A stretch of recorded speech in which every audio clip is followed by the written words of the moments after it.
நீங்கள் ஒரு வருடத்திற்கும் மேலாக கருத்தரிக்க முயற்சி செய்தும் இன்னும் கருத்தரிக்கவில்லையா? நோவா IVF-இன் முன்னணி கருவுறுதல் நிபுணர்களுடன் இலவசமாக ஆலோசனை செய்யுங்கள். மீட்டிங் முடிச்சுட்டு வந்துட்டு நான் வீட்டுக்கு வரமா அப்படின்னு சொன்னது கடைசி வார்த்தை இதுதான் அப்பா என்னோட பேசினது. ஆனால் திரும்ப வரும்போது ஹாஸ்பிட்டலில் தான் அட்மிட் பண்ணி அதோட ஒரு 2 நாளையில் அப்பா இறந்துட்டாங்க.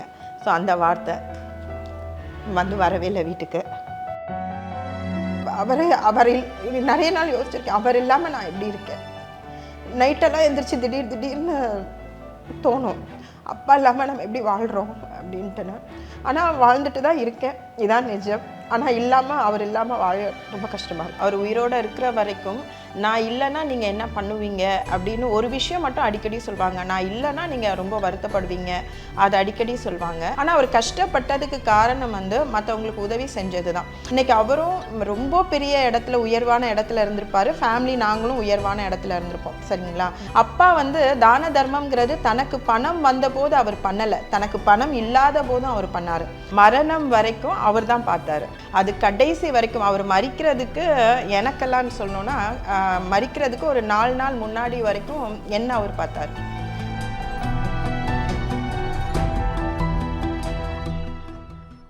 அப்பா அப்படிங்கிறது எல்லாருக்குமே ஒரு ஸ்பெஷலான ஒரு இமோஷன். ஐ திங்க் இன்னும் பெண் குழந்தைங்களுக்கு அது இன்னும் கொஞ்சம் ஸ்பெஷலான ஒரு இமோஷன் நினைக்கிறேன் இல்லையா?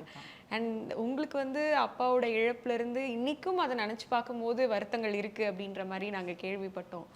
அப்பா அப்படின்னு சொல்லும் போது உங்களுக்கு டக்குன்னு வரக்கூடிய ஒரு மெமரி அப்படின்னா என்ன சொல்வீங்க? அப்பாங்கிறது அன்பு. எனக்கு எப்போவுமே அப்பாவை குறித்து நம்ம யோசிக்கிறோம் அப்படின்னாக்கா அவருடைய அன்பு தான் இன்னைக்கு வரைக்குமே. ஏன்னா அந்த அன்பு இல்லாததுனால தான் இன்னைக்கு வரைக்கும் எங்களால் கடந்து வர முடியல. முக்கியமாக என்னால் எந்த ஒரு விஷயத்தையும் கடந்து வர முடியல. எந்த ஒரு விஷயம் செஞ்சாலும் அவர் தான் நிற்கிறாரு, அப்பா தான் நிற்கிறாங்க. ஸோ அப்போது புரியுதா அப்போ எந்த அளவுக்கு அவர் எங்கள் லைஃப்பில் அவர் கலந்து இருப்பார் அப்படிங்கிறது. அவரை விட்டு இன்னைக்கு வரைக்கும் அவரை விட்டு கடந்து போக முடியல, எந்த ஒரு விஷயமும் கடந்து போக முடியல. அந்த அளவுக்கு அப்பானா அன்பு, அந்த அளவுக்கு எங்களை பார்த்துக்கிட்டாரு. அதாவது பண்ணுற எல்லா தவறுகள், முக்கியமாக அது ஒரு பெரிய காரியம் இல்லையா? எல்லா தவறு நம்ம தெரியாமல் பண்ணுற சில விஷயங்கள் எல்லாத்தையுமே மன்னிச்சு பொறுமையாக அதை கடந்து போகிற அந்த காரியம் எல்லாமே ரொம்ப ரொம்ப மிஸ் பண்ணுறோம் அப்பாவை. அப்பா கண்டிப்பாக அவரோட வாழ்க்கையில் அவரோட ஃபேர் ஷேர் ஆஃப் அந்த ஸ்ட்ரகிள்ஸ் ஃபேஸ் பண்ணிட்டு தான் அவர் வந்திருப்பாரு. ஸோ நீங்கள் ஏதாவது எப்போவாவது ஃபீல் பண்ணியிருக்கீங்களா, இல்லை அவர் சொல்லி கேட்டிருக்கீங்களா, நான் இவ்வளோ கஷ்டப்பட்டுட்டேன், என் பசங்க இந்த கஷ்டம் படக்கூடாது அப்படிங்கிற மாதிரி எந்தெந்த விஷயத்தில் ரொம்ப பர்டிகுலராக கவனமாக இருந்தாரா? ஒரு காரியம் அப்படிங்கிறது கிடையாது, எல்லா காரியத்துலேயுமே நான் பட்ட கஷ்டங்கள் என் பிள்ளைகள் படக்கூடாது அப்படிங்கிறதுக்காக தான் எங்களை சொல்லணுன்னா தாங்கி அந்த உள்ளங்கையில் தாங்கி அவர் வழி நடத்தினது பெரிய விஷயம். எனக்கு அப்பாவை பற்றி இந்த இடத்துல நீங்கள் இந்த கேள்வி கேட்கும்போது எனக்கு சொல்ல வேண்டிய ஒரு விஷயம் என்னென்னா, எங்களை யாரையுமே அவர் வேலைக்கு போக விடலை. பிள்ளைகள் 3 பெண் பிள்ளைகள் இருந்தோம். 3 பெண் பிள்ளைகளையுமே அவர் வேலைக்கே போக விடலை. நாங்கள் ஏதாவது வேலைக்கு போகணும்னு கேட்டால் கூட அப்பா இருக்கேன்லாமா நான் பார்த்துக்குவேன் அப்படிங்கிற மாதிரி. ஸோ சொன்ன அந்த ஒரு வார்த்தை எப்போ வரைக்கும் அவர் ஃபாலோ பண்ணார், எப்போ வரைக்கும் அதை அவர் கொண்டு வந்தார் அப்படின்னா அவருடைய மரணம் வரைக்கும் அவர் தான் பார்த்தாரு.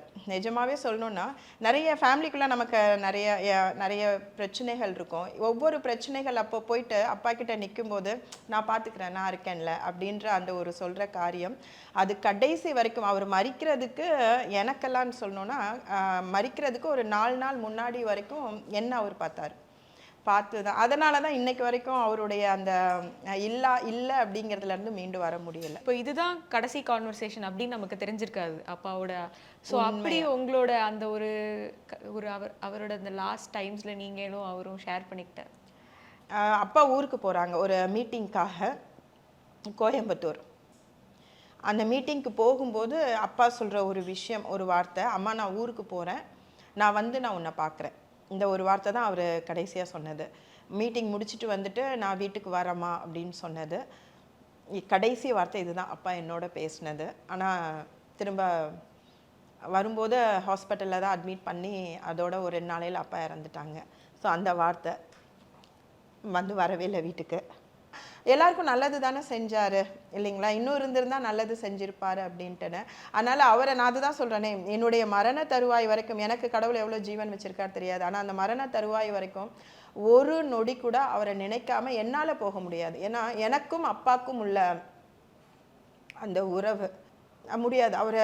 அவர் நிறைய நாள் யோசிச்சிருக்கேன். அவர் இல்லாமல் நான் எப்படி இருக்கேன். நைட்டெல்லாம் எந்திரிச்சு திடீர்னு தோணும், அப்பா இல்லாமல் நம்ம எப்படி வாழ்கிறோம் அப்படின்ட்டுன்னு. ஆனால் வாழ்ந்துட்டு தான் இருக்கேன், இதான் நிஜம். ஆனால் அவர் இல்லாமல் வாழ ரொம்ப கஷ்டமாக இருக்கு. ஐ திங்க் அவர் உங்களுக்கு எல்லா ஸ்ட்ரென்த்தும் வந்து கொடுத்துக்கிட்டே தான் எல்லாமே அவர் தான். அவர் எல்லாமே கடவுள், எனக்கு கடவுள் முதலிடம். கடவுளுக்கு அடுத்தபடியாக என்னுடைய தகப்பனார். அந்த இடத்துக்கு ஒருவரும் வர முடியாது. அந்த மூணாவதுங்கிறதெல்லாம் யாரும் கிடையாது. அவ்வளோதான், கடவுள், அதுக்கப்புறம் அப்பா. அந்த அளவுக்கு வந்து ஒரு நல்ல மனிதர். அதாவது அவர் எங்களுக்கு மட்டும், சில பேர் குடும்பத்துக்கு நல்லவங்களா இருப்பாங்க இல்லையா, கண்டிப்பாக கேரக்டர்ஸ். ஏன்னா அப்பா எப்படி இருந்தாலும் பிள்ளைகளை நல்லா பார்த்துக்குவாங்க, மனைவியை நல்லா பார்த்துக்குவாங்க. குடும்பத்துக்கு மட்டும் அவர் அப்படி கிடையாது. அவர் பார்க்குற அத்தனை பேருக்கும் அவர் நல்லவர். அதே போல் இன்னொரு விஷயமும் சொல்லணும். என்னென்னா, அப்பா ஹாஸ்பிட்டலில் இருந்தாங்க, காவேரி மருத்துவமனையில் அப்பா இருந்தாங்க. ஹாஸ்பிட்டலில் காலையில் 7 மணி டைமுக்கு நான் போய் பார்ப்பேன். அப்போ அப்பா வாமா ஆசீர்வாதத்தை வாங்கிக்கோ அப்படின்னு சொன்னார். அவர் மரிப்பாருன்னெலாம் தெரியாது, ஏன்னா நம்ம அந்த மாதிரி யோசிக்க மாட்டோம்ல. அவர் ஹாஸ்பிட்டலில் இருக்கார், நல்லபடியாக ஆகிட்டு வீட்டுக்கு வந்துடுவார் அப்படின்ட்டுன்னு. அப்போது கூப்பிட்டு ஆசீர்வாதத்தை வாங்கிக்கோ அப்படின்னு சொல்லி கூப்பிட்டாரு. ஓடி போய் நின்று அப்போ தலையில் கை வச்சுட்டு நீ நல்லா வருவ அப்படின்னாரு. ஸோ நிஜமாக சொல்கிறேன், அவருக்கு என்ன தெரிஞ்சுது, ஏன் ஆசீர்வதிச்சாருன்னு அப்போது எனக்கு புரியாது.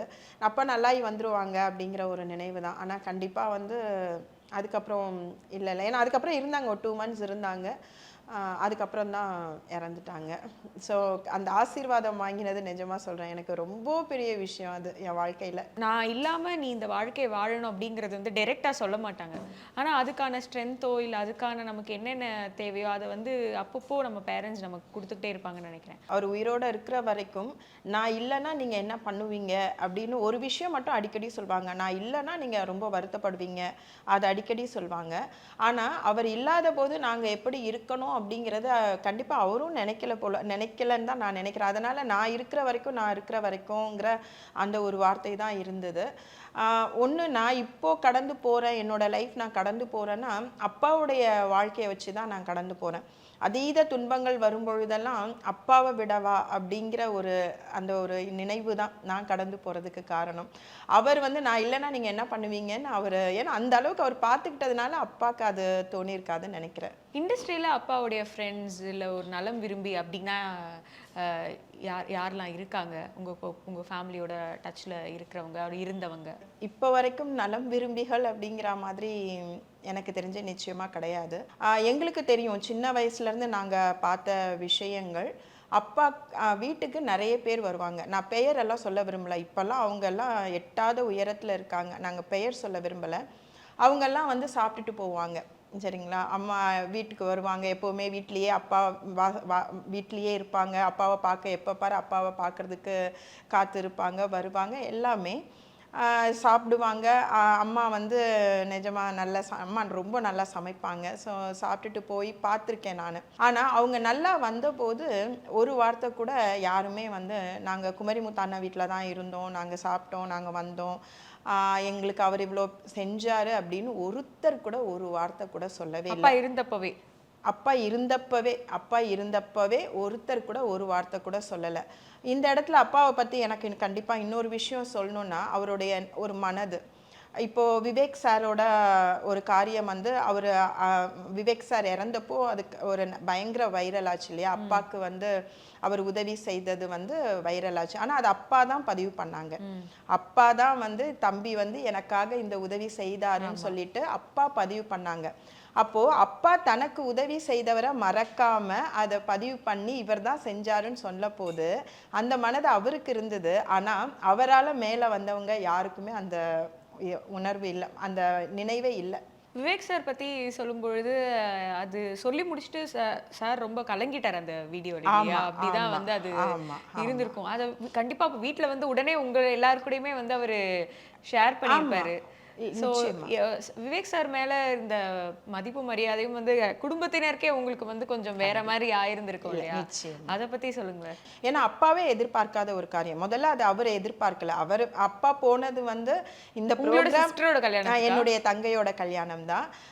நீங்கள் அப்பா போகிறாங்க, நீங்கள் இதை பண்ணி கொடுத்தீங்கன்னா எனக்கு இது உபயோகமாக இருக்கும், அவ்வளோதான். நீங்கள் அந்த ஒரு ஸ்ரீலங்காவில் இந்த நிகழ்ச்சி நீங்கள் பண்ணி கொடுத்தீங்கன்னா அவங்க எனக்கு பணம் தருவாங்க, நான் அதை வச்சு மகளோட கல்யாணத்துக்கு எனக்கு உதவியாக இருக்குன்னு சொல்லி தான் அப்பாவே போனது.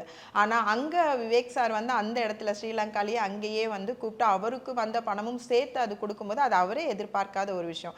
அப்போது நிஜமாக சொல்லணும்னா அது அப்பாவுக்கும் சரி குடும்பத்தார் எங்களுக்கும் சரி அது எதிர்பார்க்காத ஒரு விஷயம், ஒரு உதவி வருது அப்படின்னாக்கா அது கண்டிப்பாக மிக மிக பெரிய ஒரு சந்தோஷமான ஒரு காரியம் அது. நீங்கள் பேசும்போது சொன்னீங்க அந்த மாதிரி அப்பா வந்து நிறைய பேருக்கு வந்து யோசிக்காமல் உதவிகள் செஞ்சுருக்காங்க. நீங்கள் ஃபேமிலி மெம்பர்ஸ்லாம் சொல்லியிருக்கீங்களா கொஞ்சம் பார்த்து பண்ணுங்க, நாங்களும் இருக்கோம், இல்லைன்னா அவங்க உங்களை மேபி ஏமாற்ற கூட செஞ்சிடலாம், அந்த மாதிரியான இல்லை ஏமாற்றங்களும் வந்து அடைஞ்சிருக்காரா சார்? அதை பற்றி சொல்லுங்கள். கண்டிப்பாக நிறைய. அதாவது நான் நிறைய இன்டர்வியூவில் நான் சொல்லியிருக்கேன் அப்பா வந்து எப்படி கஷ்டப்பட்டாங்கன்னா நிறைய கஷ்டப்பட்டாங்க அப்படின்னு. ஆனால் அவர் கஷ்டப்பட்டதுக்கு காரணம் வந்து மற்றவங்களுக்கு உதவி செஞ்சது தான். இப்போ அவருக்கு வந்த சம்பளத்தில் வந்து தனக்கு தன் குடும்பத்துக்கு அப்படின்னா இன்னைக்கு அவரும் ரொம்ப பெரிய இடத்துல உயர்வான இடத்துல இருந்திருப்பாரு, ஃபேமிலி நாங்களும் உயர்வான இடத்துல இருந்திருப்போம். சரிங்களா? இப்போ எல்லாருமே அதை தானே செய்கிறோம், சம்பாதிக்கிறாங்க, அவங்க ஃபேமிலியை செட்டில் பண்ணுறாங்க.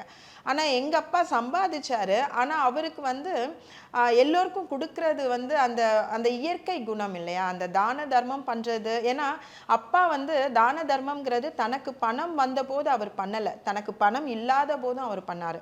பசங்களுக்காக சொத்தோ இல்லை வீடோ அந்த மாதிரி எதுவுமே அமைத்து கொடுக்குற நிலைமையில வந்து அப்பா கடைசி இல்லை, ஆனால் அவர் செஞ்சிருக்கலாம். உண்மையாகவே வந்து அப்பா சம்பாதித்த சினிமா துறையிலும் சரி அரசியலிலும் சரி அவர் சம்பாதிச்சதை வச்சு தன்னுடைய ஃபேமிலி அவர் செட்டில் பண்ணியிருக்கலாம்.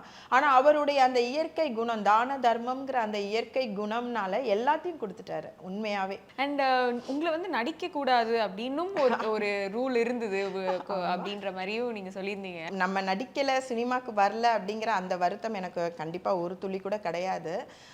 ஆனால் ஆசைன்னு ஒன்று இருந்தது இல்லையா, நமக்கு வரணும் அப்படிங்கிற அந்த ஆசை இருந்தது எனக்கு கண்டிப்பாக. ஏன்னா நடிகர் ஃபேமிலியில் இருக்கும்போது சினிமா துறையில் இருக்கும்போது அந்த நடிக்கணுங்கிற அந்த ஆசை கண்டிப்பாக இருக்கும். அந்த ஆசையினால தான் அப்பாட்ட கேட்டேன், ஒரு வாய்ப்பு வரும்போது நான் கேட்டதுக்கு காரணம் எனக்கு ஆசை இருந்ததுனால தான் கேட்டேன். அப்பா அது வேண்டான்னு சொல்லிட்டாங்க. சரி, அப்பாவுடைய வார்த்தை இல்லையா, அதனால அந்த ஆசையை அப்படியே நானும் குறைச்சிக்கிட்டு அப்படியே விட்டுட்டேன். இன்னொரு ஒரு அப்பா கிட்ட நாங்களாம் ரசிச்சது வந்து அப்பாவோட அந்த சிரிப்பு தான். ஸோ அது நீங்கள் எப்போது வீட்டிலலாம் இருக்கும்போது அந்த மாதிரி ஏதாவது சிரிப்பாங்களா, இல்லைன்னா அது ஒன்லி படத்துக்காக மட்டுமே பண்ண விஷயமா? படத்துக்காக மட்டும்தான். வீட்டில் அப்பா வந்து நார்மலாக எல்லாரும் சிரிக்கிறது போல தான் சிரிப்பாங்க, அது படத்துக்காக மட்டும் சிரிச்சது. வேற எங்கேயாவது அப்பா ரசிகர்கள் யாராவது கேட்டாங்கன்னா கண்டிப்பா சில இடங்கள்ல சிரிச்சுப்பா, எல்லா இடத்துலையும் இல்லை, சில இடங்கள்ல அப்பா தேவைப்பட்டா சிரிப்பாங்க. மீட்டிங்ஸ் எல்லாம் போறாங்கல்ல, ஸோ அப்போ அந்த மீட்டிங்ஸ் எல்லாம் போகும்போது அப்பா சிரிச்சு நாங்கள் பார்த்துருக்கோம். ஆனால் வீட்டுக்குள்ள ஒரு நாள் கூட அந்த சிரிப்பு கிடையாது, அந்த சிரிப்பு வராது. நிறைய மெமரிஸ் அப்பா பற்றி இன்னைக்கு எங்கள் கூடயும் ஷேர் பண்ணிக்கிட்டதுக்கு ரொம்ப ரொம்ப நன்றி. Thank you so much. தேங்க்யூ, நன்றி. நீங்கள் ஒரு வருடத்திற்கும் மேலாக கருத்தரிக்க முயற்சி செய்தும் இன்னும் கருத்தரிக்கவில்லையா? நோவா IVF-இன் முன்னணி கருவுறுதல் நிபுணர்களுடன் இலவசமாக ஆலோசனை செய்யுங்கள்.